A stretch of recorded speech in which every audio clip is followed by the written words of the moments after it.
materi tentang padang lamun. Sebelum saya menjelaskan materi dari padang lamun, perkenalkan diri dulu ya. Jadi, perkenalkan, nama saya Agus Sinawati dari Prodi Pendidikan Biologi dengan NIM 1703 8420 5044. Nah, jadi teman-teman yang bahagia, sebelum saya menjelaskan atau menyampaikan apa sih lamun itu, terus kerusakannya apa sih, kayak gitu ya, apa sih yang dialami dengan lamun gitu, dan bagaimana solusinya ketika kita harus menjaga padang lamun tersebut. Nah, sebelumnya saya ingin mengingatkan lagi kepada teman-teman untuk selalu menjaga kesehatan di saat pandemi saat ini. Jangan lupa untuk selalu menjaga jarak dan jangan lupa untuk selalu mencuci tangan. Taati protokol kesehatan ya. Semoga kita selalu sehat dan selalu dilindungi Allah Subhanahu wa taala. Nah, jadi teman-teman, di sini tuh saya akan menjelaskan apa itu lamun. Nah, kira-kira teman-teman pasti tahu ya apa itu lamun. Nah, langsung saja. Pengertian lamun. Jadi, secara umum, lamun adalah salah satu kelompok Macrorhizophyta atau biasa disebut tanaman bunga, di mana tumbuhan ini bisa hidup di daerah pesisir dan lingkungan laut dangkal. Nah, jadi ingat, lamun ini tidak bisa hidup di perairan tertutup seperti es batu. Nah, jadi selanjutnya,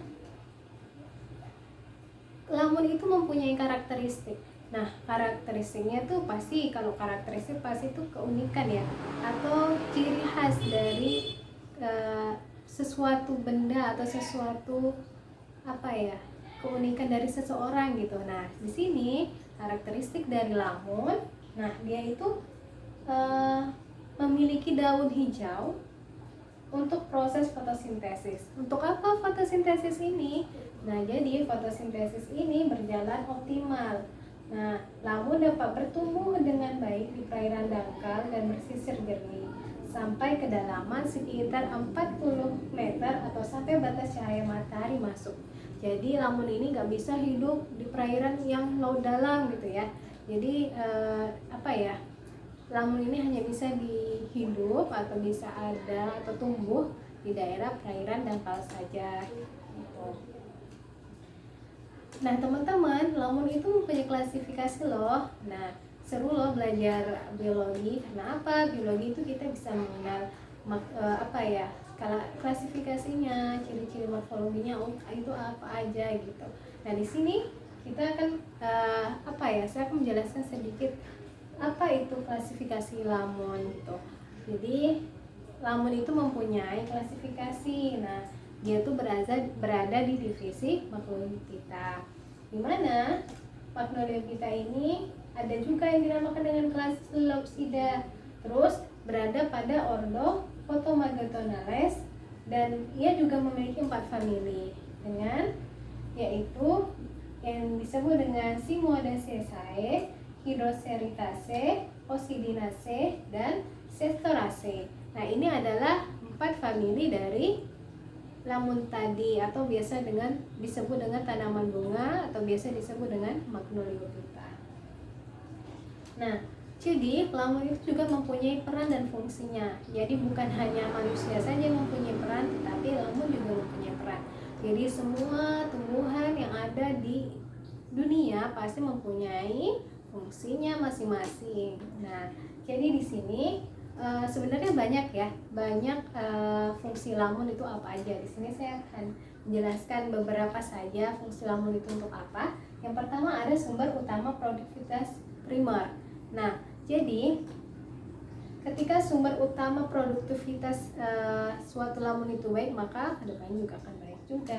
Yang kedua, sumber makanan bagi organisme dalam bentuk detritus. Yang ketiga, ada penyetabil dasar perairan dengan sistem perangkarannya menangkap sedimen. Selanjutnya ada tempat berlindung bagi biota laut, kayak gitu ya. Jadi biota laut itu kan di lautan banyak ya, ada ikan, ada kuda laut, ada penyu bahkan ya. Nah, jadi itu fungsinya itu padang lamun untuk rumahnya si para biota yang ada di laut tersebut. Nah, selanjutnya ada tempat pemijahan. Nah, yang terakhir, fungsi dari padang lamun itu yaitu penghasil oksigen. Jadi di dalam laut itu harus ada penghasil oksigennya. Nah, jadi penghasil oksigennya itu salah satunya bisa diterima atau bisa dihasilkan dari padang lamun tersebut. Nah, dia tuh akan mereduksi CO2 di dasar perairan. Nah, kita masuk nih, apa sih permasalahan yang ada di dalam laut ya pada padang lamun gitu. Ternyata permasalahan yang cukup cukup mencolok itu pada kurangnya kesadaran dan pengetahuan dari otoritas kawasan perlindungannya. Jadi misalnya nih ada perairan atau ada suatu pantai yang dangkal gitu. Nah di situ ada lamun gitu, tapi masyarakatnya itu nggak menjaga. Padahal lamun itu sangat penting sekali, penting untuk biota lautnya, penting untuk perairannya gitu ya. Makanya itu semua harus dijaga dengan baik. Tapi karena eh, apa? Karena pentingnya pekanya itu masyarakat di sekitar perairan itu kurang peka, maka itu menyebabkan padang lamun itu bahkan akan punah gitu, bahkan akan hancur kayak gitu. Nah, jadi kenapa kita harus menjaga lamun? Kenapa penting untuk masyarakat sekitar atau kita pribadi ketika kita datang ke pantai harus menjaga lamun gitu, nggak boleh ngerusaknya gitu. Karena lamun merupakan rumah bagi hewan di laut gitu. Seperti kuda laut, ya seperti saya bilang tadi, di padang lamun itu sebagai rumahnya biota laut kan. Nah, seperti ikan, seperti penyu, ada kuda laut bahkan gitu ya, itu menjadi rumahnya si biota laut yang ada di pantai dangkal tersebut gitu. Jadi kita sebagai manusia harus menjaga gitu, apalagi yang anak biologi ya atau anak IPA ya di SMA itu harus menjaga keanekaragaman yang ada di seluruh dunia ini gitu.